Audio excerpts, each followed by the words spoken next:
Ninacho kisa kizuri ninawasimulieni, ndugu zangu sikilizeni. Yesu Mwokozi ni rafiki wa kweli, tena mwaminifu.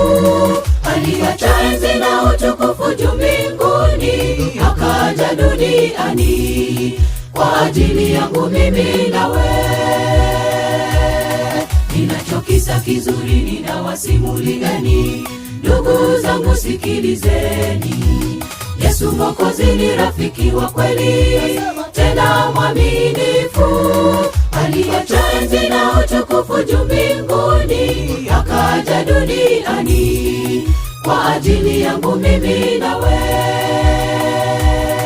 Hakuna rafiki mwaminifu kama Yesu katika dunia, mwenye kuvumilia mateso makali hata kuuawa. Hakuna rafiki mwaminifu kama Yesu katika dunia, mwenye kuvumilia mateso makali hata kuuawa.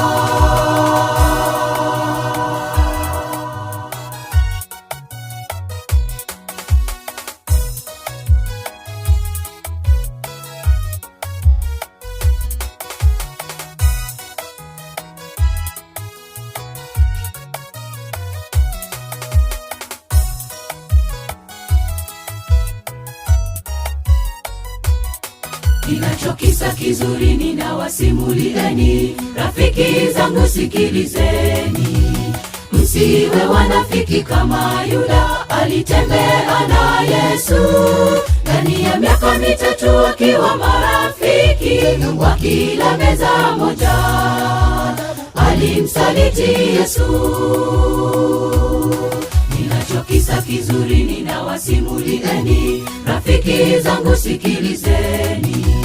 Msiwe wanafiki kama Yuda, alitembea na Yesu ndani ya miaka mitatu wakiwa marafiki, wakila meza moja. Alimsaliti Yesu. Hakuna rafiki mwaminifu kama Yesu katika dunia, mwenye kuvumilia mateso makali hata kuuawa. Hakuna rafiki mwaminifu kama Yesu katika dunia, mwenye kuvumilia mateso makali hata kuuawa. Hakuna rafiki mwaminifu kama Yesu katika dunia, mwenye kuvumilia mateso makali hata kuuawa. Hakuna rafiki mwaminifu kama Yesu katika dunia, mwenye kuvumilia mateso makali hata kuuawa.